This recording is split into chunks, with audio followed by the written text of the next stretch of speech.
I'm not exaggerating. My wife's funeral was barely over. The flowers at her grave hadn't even wilted yet when my 2 sons and my daughter sat me down at the kitchen table, pretending to check in on me. They weren't there to comfort me. They were there to sink their teeth in. You see, I own a small but stubbornly profitable family business. I built it from nothing after the war, brick by brick, customer by customer. 50 years of sweat. It fed us, clothed us, and even put those ungrateful brats through college. And now? They smiled across the table, pretending to sip tea, when all they wanted was to pry the keys from my old, arthritic hands. Dad, my eldest said, with that fake sympathy voice. You're tired. You should enjoy your golden years. Just hand the business over to us. We'll take care of it. We'll take care of you. Take care of me, my ass. What they really meant was, sign the papers, old man, and we'll bleed this place dry. Here's what they don't know. I may look like a frail, grieving grandfather. But I am not weak. And I am not alone. Because buried in that dusty office, behind the cabinets no one ever bothers to open, are records. Records of deals, debts, and secrets that stretch back decades. And I'm the only one who knows how to read them. So when my children tried to cheat me out of my life's work, they didn't realize they were stepping into a chess game I've been playing for half a century. And I don't lose. My kids came back 2 days later, this time with a lawyer in tow. A slick-looking man in his 40s, all shiny shoes and a smile that smelled like cologne.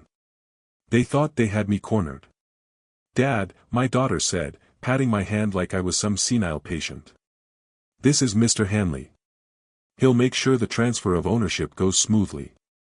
You won't have to worry about a thing. I played dumb. I squinted, rubbed my temples, even asked them to repeat themselves like I hadn't heard. They thought it was age catching up with me.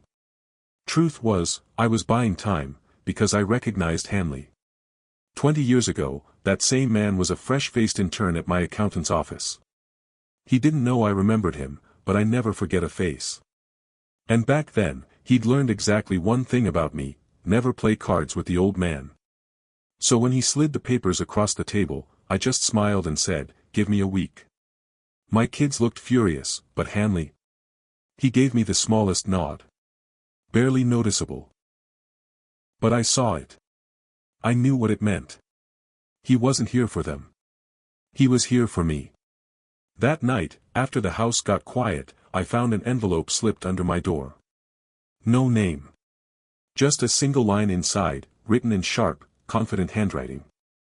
They think they're ahead. Let them. Trust me.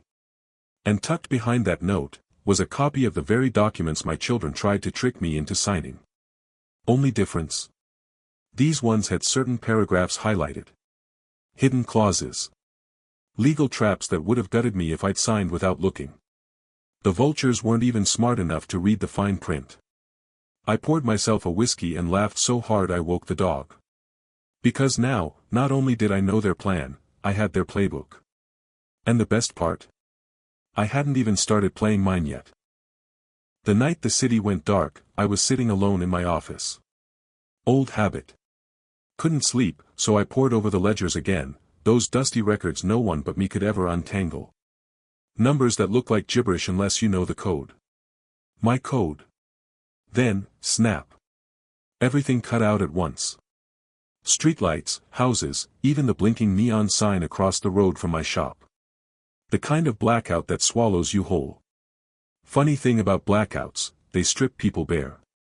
Without lights, you see who panics, who stays calm, and who knows how to move in the dark.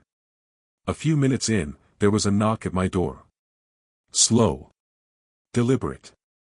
Not the frantic hammering of someone scared. I opened it to find a man I hadn't seen in nearly 40 years. My war buddy, Charles. Everyone thought he'd died in a fire overseas. Turns out, the fire was real, but the death part was an exaggeration. "Evening, old man," he said like we'd just seen each other yesterday. "Heard your kids are trying to screw you." I just stared. The blackout hummed around us, silent and heavy. "How the hell did you know that?" I asked. He stepped inside like he owned the place. Let's just say, I still keep my ear to the ground. And you? You've still got enemies who think you're too old to fight back. I'm here to remind you, you're not. Then he handed me a small metal tin, dented and rusted. Inside were 3 old photographs, a stack of handwritten notes, and something else, a key. To what? I asked. Charles just grinned in the dark. You'll see. But first, you're going to need allies. And lucky for you, I've already picked one. Before I could ask what he meant, the lights flickered back on, and standing in the doorway was the last person I ever expected to see. When the lights blinked back on, I damn near dropped my glass. Because standing in my doorway, behind Charles, of all people, was my next-door neighbor, Mrs. Fletcher. 72 years old, widowed, always pruning her roses and pretending not to eavesdrop when I argued with the kids on the porch. Sweet lady on the surface. But the look she gave me right then. Sharp enough to cut glass. Evening, Walter, she said, stepping in like she owned the place. Charles tells me your brats are circling the business. My jaw dropped. How the hell do you know Charles? Charles chuckled, dropping into my armchair like he'd never left. She's been helping me for years. Information broker, if you can believe it. All those cookies she bakes for the neighbors. Bribes. Nobody suspects the woman with the best lemon bars on the block. Mrs. Fletcher winked. You'd be amazed what people say when their mouths are full of sugar. I didn't know whether to laugh or be terrified. But when she reached into her knitting bag and pulled out a stack of manila folders, my heart stopped. Inside were reports, not gossip, not rumors, but detailed accounts of my children's movements. Their spending habits, secret meetings, even the names of people they'd been whispering to behind my back. My daughter. She'd been talking to a real estate developer about carving up my land. My eldest son. Gambling debts, bad ones, owed to people you don't shake hands with. And my youngest? Trying to funnel cash through the business without me noticing.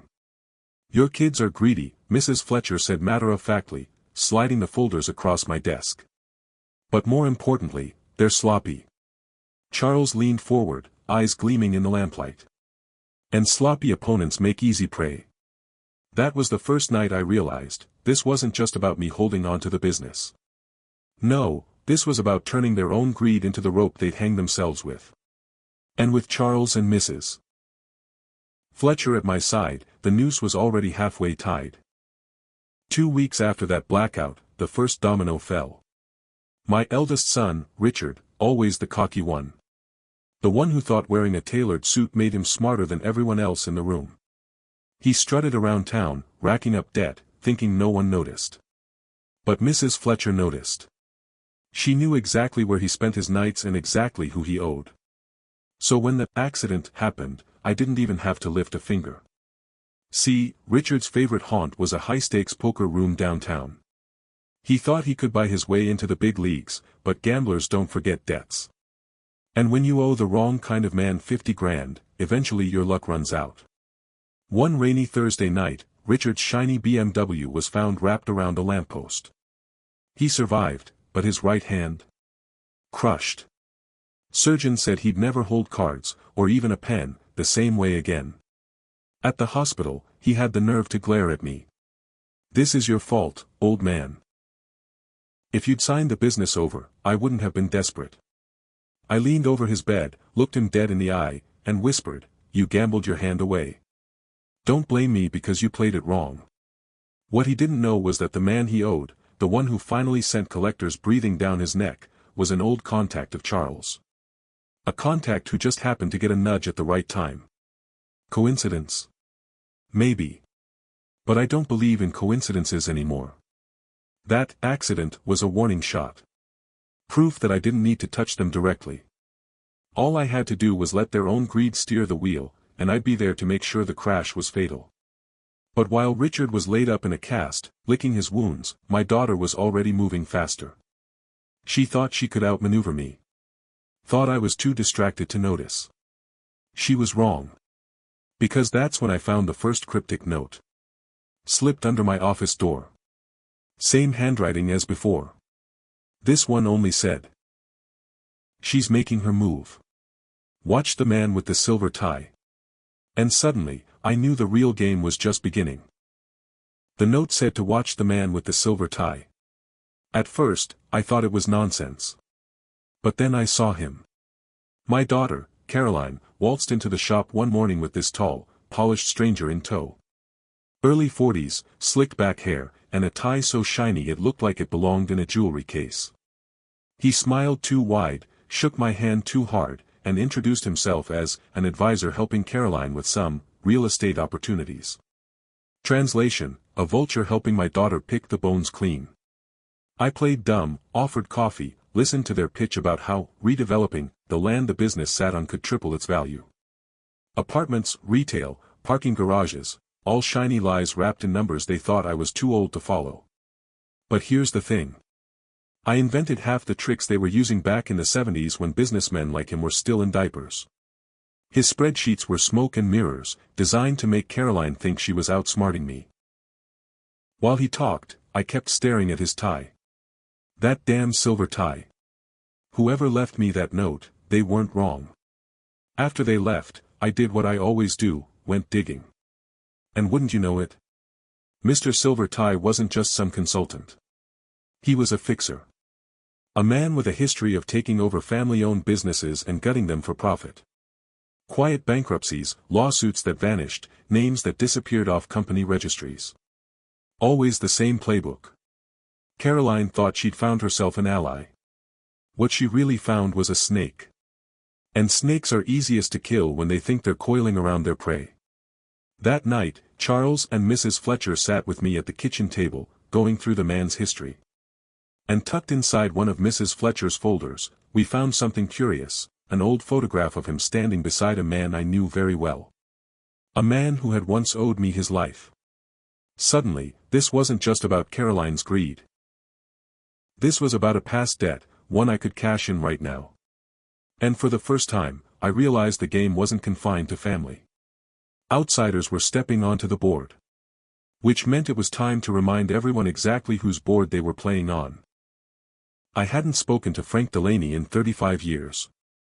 Last time I saw him, we were both in mud up to our knees, staring down a situation that should have killed us. I dragged him out. Saved his life. We shook hands after and swore if either of us ever needed the other, we'd show up, no questions asked. Guess what? I needed him now. Turns out Frank didn't just survive. He thrived.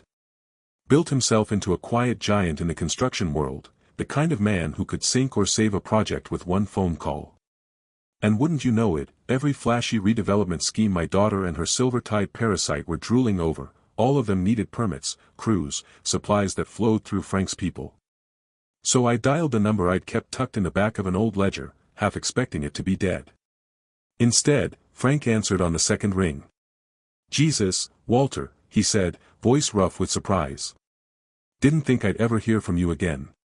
I told him the story. Not every detail. Just enough. Kids. Greed.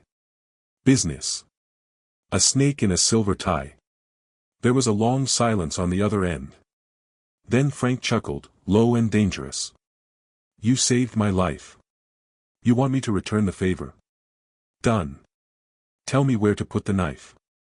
2 days later, Caroline and her shiny friend walked into a city office to file their redevelopment paperwork. They walked out looking like someone had pissed in their champagne. Denied. Every form rejected on a technical error. Every path they tried after that. Blocked. Calls unanswered.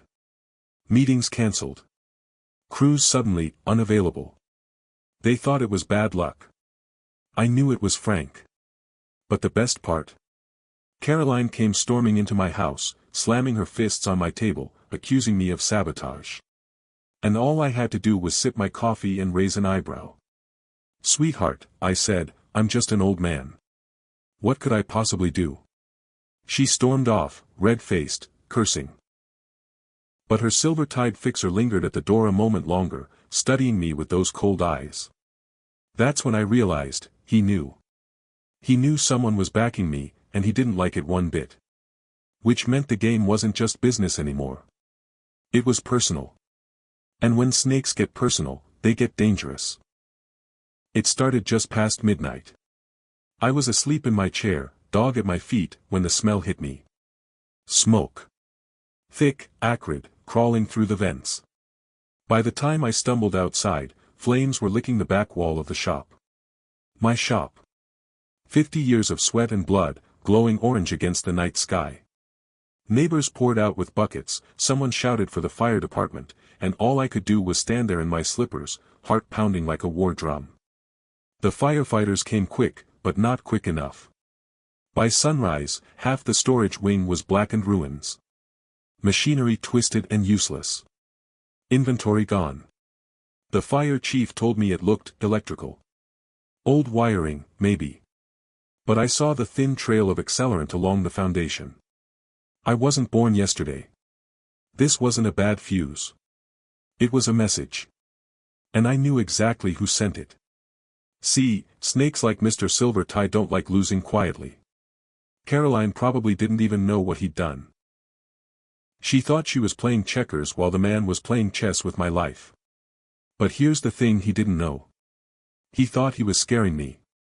Weakening me. Pushing me closer to signing everything away. What he really did was wake up the part of me I'd kept buried since the war. The part that doesn't scare. The part that plans.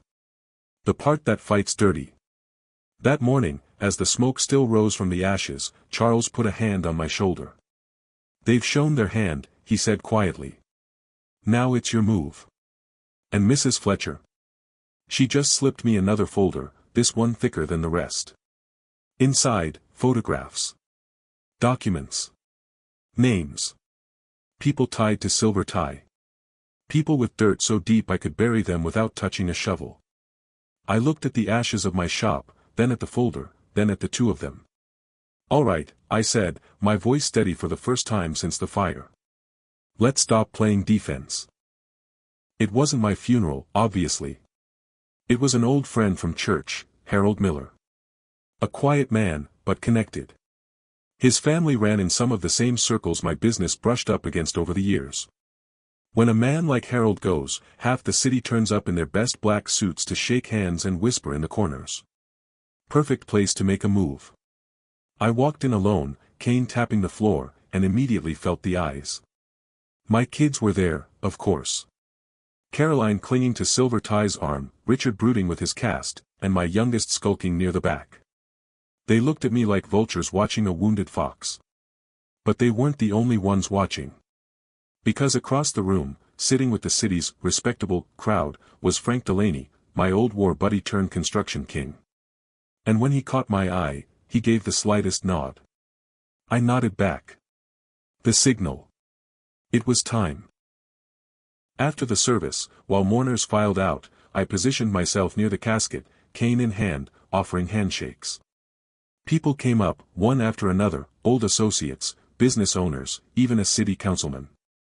Each handshake wasn't just condolences. It was loyalty. Quiet promises, subtle reminders, debts remembered. My children didn't see it, but every hand I shook was another wall closing in around them. And then, like fate itself had queued it up, the widow Miller approached me with a small envelope. Slipped it into my hand without a word.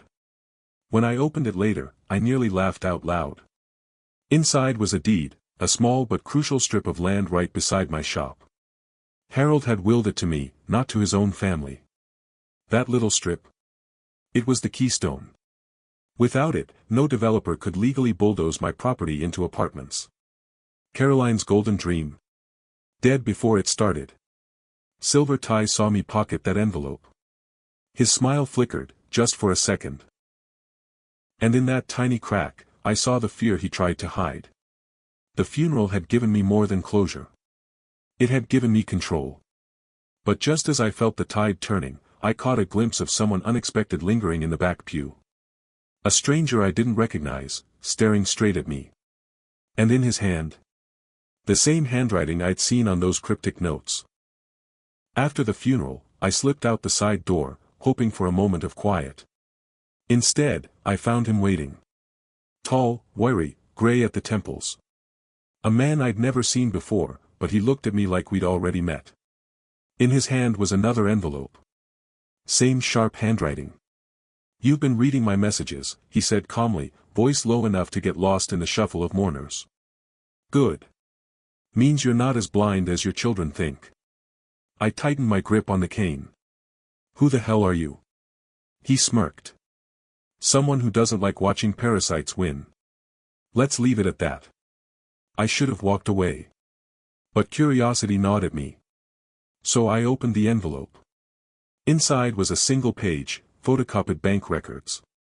My youngest son's name circled in red. Offshore accounts. Money being funneled out of the business under fake vendor names. My chest tightened. I'd suspected it, but seeing the proof, that cut deep.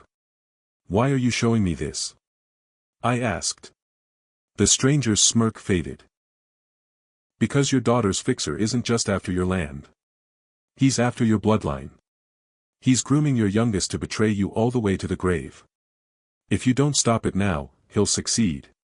Before I could ask more, a car horn blared. When I looked back, the stranger was gone. Vanished into the crowd like smoke. I slid the papers into my coat pocket, but my hands shook. Not from fear. From fury. My children thought they were clever. But now I knew, they weren't just greedy. They were compromised.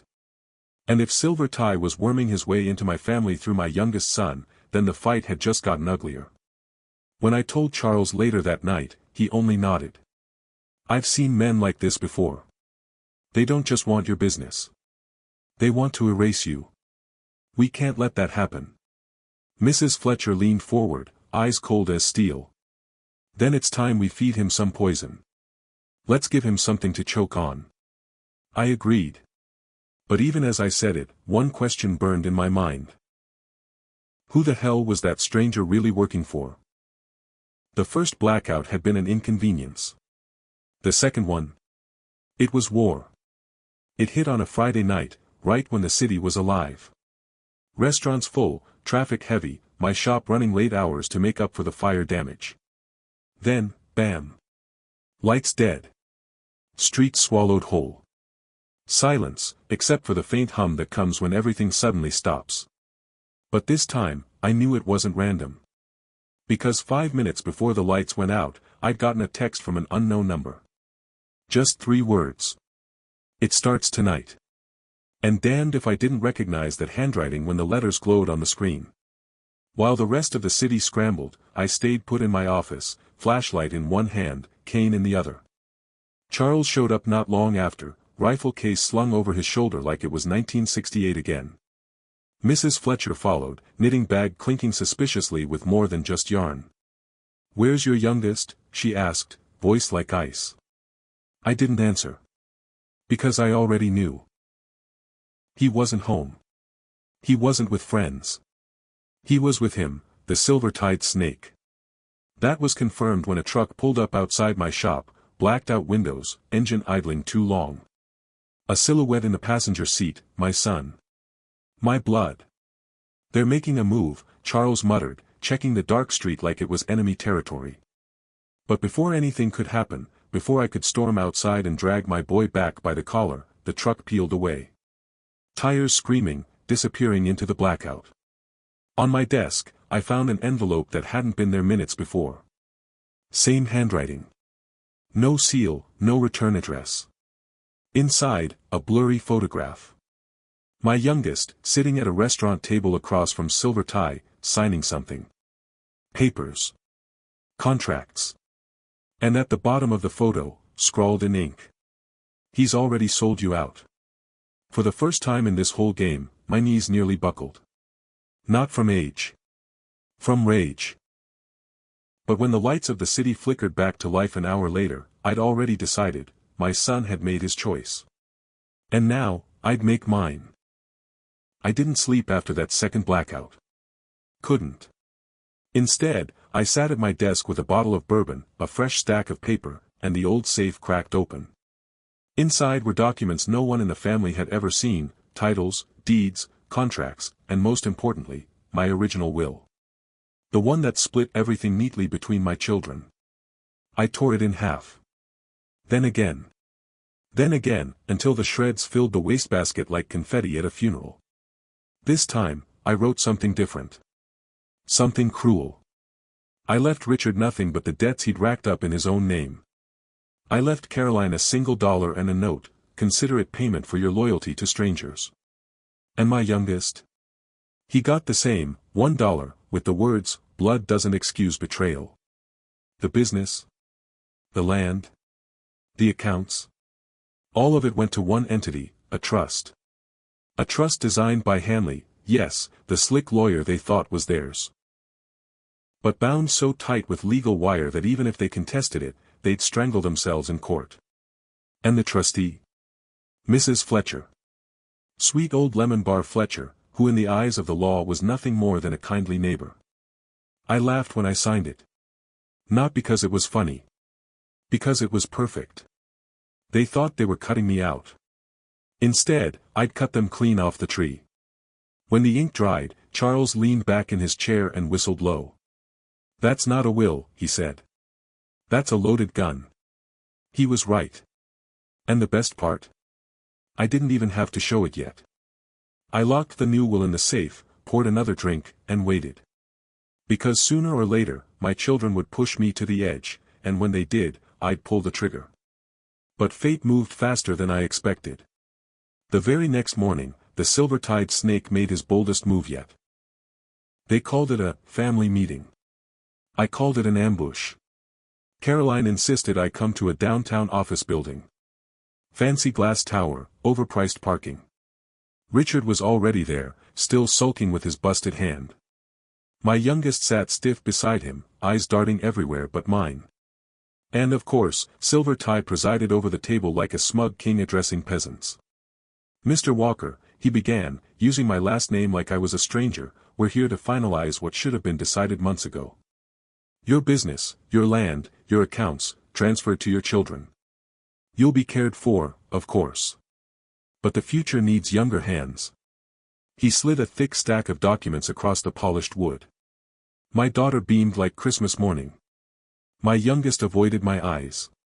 Richard just looked hungry. I took my time leafing through the papers. Every page was a noose, each clause a knot. I recognized Hanley's fingerprints, the same legal tricks I'd already seen in the copies he slipped me. They thought I'd walk right into it. Finally, I set the stack down. You've all made a mistake. Caroline rolled her eyes. Dad, please. This is for your own good. That's when I reached into my coat and pulled out a single envelope. Slid it across the table, right on top of their contracts. Caroline frowned. What's this? My will, I said, calm as stone. Their eyes went wide. Richard grabbed it first, ripping it open like a starving man. And when he read it, his face drained of color. $1. That's what each of them got. And Fletcher's name, not theirs, written in bold as the trustee of everything they thought they'd stolen. Caroline snatched the papers, scanning furiously. My youngest paled, muttering under his breath. Silver Tie's jaw clenched so tight I thought his teeth might crack. You can't do this, Caroline sputtered. We're your children. I leaned forward, voice low, steady. Blood doesn't buy loyalty. You sold me out. Now you get nothing.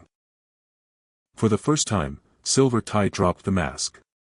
His smile twisted, eyes dark. You think you've beaten me, old man? You've just declared war. I stood, cane in hand. Son, I declared war the day you tried to burn me out. The only difference now, is you finally noticed. And then I walked out, leaving them choking on the ashes of their own greed. But I knew it wasn't over. Men like Silver Tie don't slither away. They strike back. Hard. And when he did, he went for the throat. It was raining when I visited my wife's grave. I went alone, like always. Brought fresh lilies. Talked to her the way I always did when the weight got too heavy. I didn't hear the footsteps until it was too late. When I turned, my youngest son was standing there. No umbrella, no flowers, just that hollow look in his eyes. The one I'd seen in men who'd already sold their souls. "Dad," he said quietly, "we need to talk." For a moment, I thought maybe, he'd come to his senses. That he'd seen Silver Tie for what he was. Then he slipped a folder from under his coat and set it on the wet grass beside my wife's stone. Inside, paperwork. My business name. My signature, forged so perfectly it sent a chill down my spine. "I didn't want to do this," he whispered, voice shaking. "But he said if I didn't, he'd ruin us. All of us." I stared at him, rain dripping off my hat, off my nose. My own blood. My own flesh. Betraying me with the calm efficiency of a stranger. "You already ruined us," I said. My voice came out flat. Final. That's when Silver Tie himself stepped out from behind a nearby oak tree, umbrella in hand, smiling like the devil at Sunday service. "Beautiful spot," he said, glancing at my wife's name carved in stone. "Fitting place to bury the past, and the future." He thought he'd won. That he'd paraded my son out here like Judas with 30 pieces of silver, and I'd crumble at the betrayal.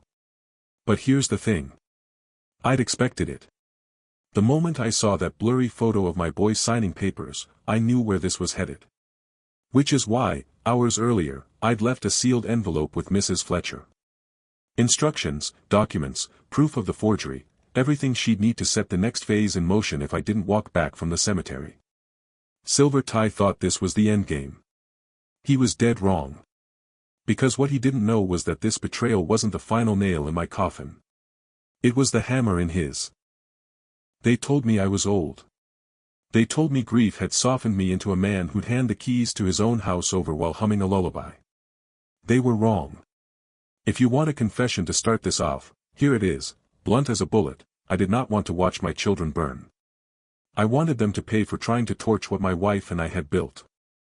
I wanted them humiliated. I wanted them exposed.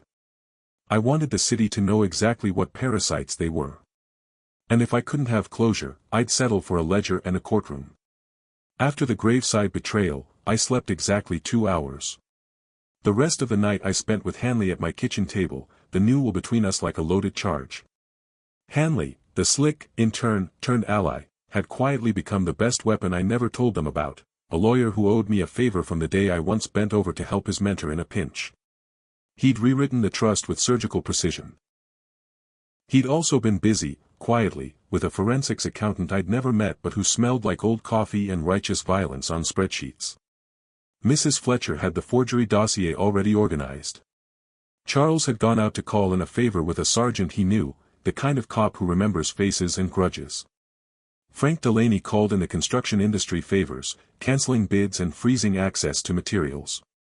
The stranger with the notes, his name wasn't a stranger at all. Elias Moreau. Ex-investigator, now a freelance journalist who had been following Mr. Silver Tie for 6 years and simply needed proof to make the case stick. He slid his evidence across the table like a stack of bricks, recorded conversations, bank transfers, shell company invoices, a paper trail that led from our storefront to offshore accounts and back to Silver Tie's golden tie. We chose the city council hearing for the unmasking. A place Silver Tie thought safe, surrounded by developers and suits who bend rules like spoons.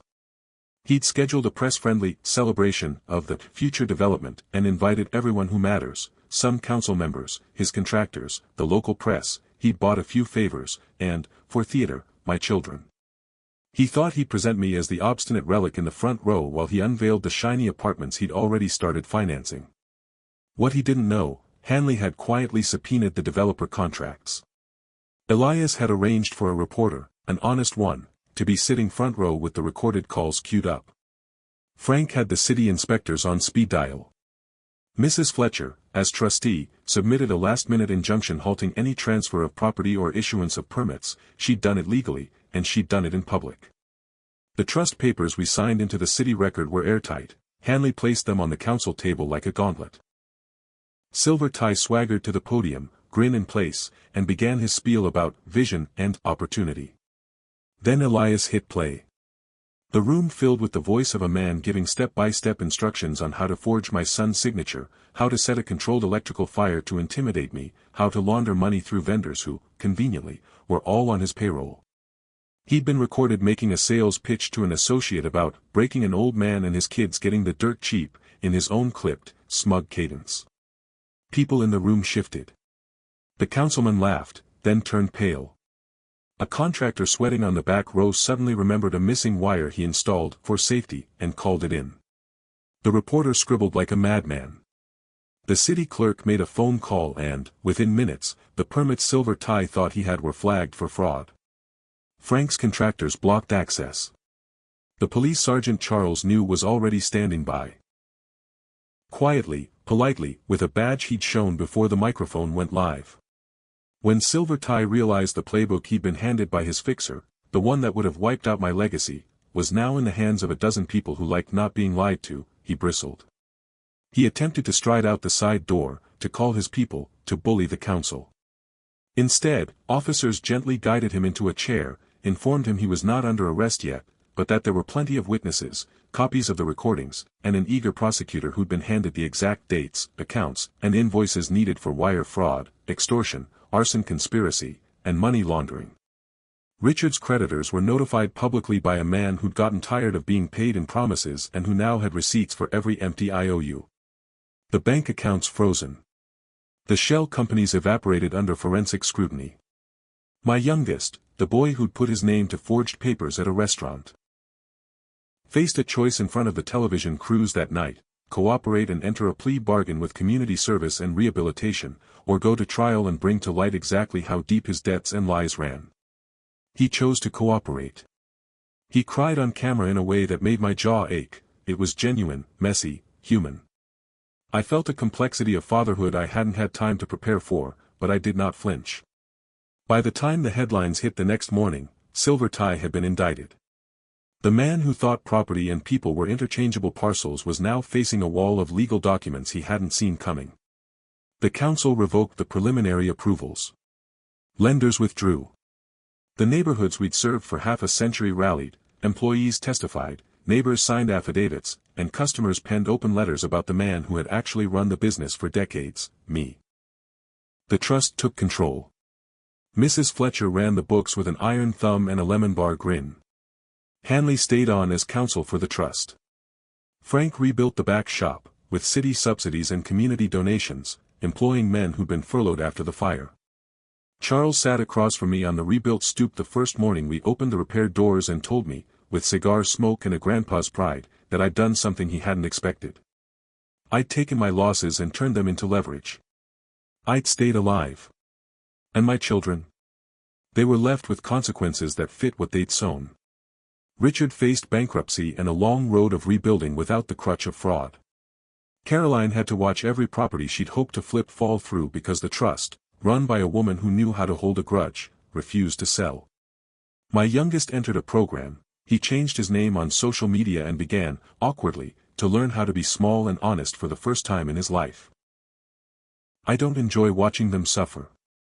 But I do enjoy watching truth do the job I could not when grief had clouded me. Elias, the man with the notes, never wanted money. He wanted the story, and justice.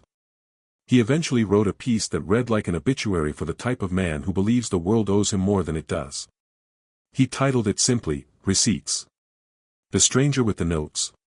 He was the one who'd nudged Mrs. Fletcher, who'd orchestrated a quiet meeting between Hanley and the forensics team, who'd sat in the pew and watched me like a chess player watches a board. He told me once, at the end, "You taught me a trick in passing when I was young, don't let the snakes think the ground is soft." I nodded. I taught him how to read ledgers, he taught me how to make a city listen. I sit now in my office, the dog at my feet, the repaired sign over the door slightly crooked as if winking at the world. The trust runs the company, yes, but I run its soul. Employees were rehired. The customers came back. The kids, my children, visit sometimes, they bring apologies and awkward casseroles. Forgiveness is not a coin I spend lightly, but I've kept a place at the table if they decide to eat honest. People ask me if I feel guilty. Sometimes. Mostly, I feel tired and oddly elated, like a boxer who's tasted blood and chosen to stop before he enjoys it. I didn't want to ruin lives for the thrill of it. I wanted to stop the man who thought he could erase me and my history with a signature and a lighter. I wanted to protect the community that fed us when money was tight and laughter cheaper. When people ask how it feels to outsmart your own children and bring a silver-tied snake to his knees, I tell them this: it's less about winning and more about proving a point to a city that sometimes forgets how history is built, by stubborn hands and the slow work of keeping promises. And if you must know the most satisfying part, it wasn't the indictment or the headlines. It was watching Silver Tie try to buy his way out of a problem he helped create, only to find the one thing money couldn't buy: somebody sitting in a small kitchen with a folded will and friends who remembered debts of their own. So if you're reading this on a rainy night and someone's pressing you to sign away what you've built, don't. Keep your receipts. Keep your friends. Keep the dog warm. And if you ever need a note slid under your door, with handwriting you don't recognize, maybe answer it. Sometimes the stranger with the notes is the only friend you'll have left who knows how to read the fine print.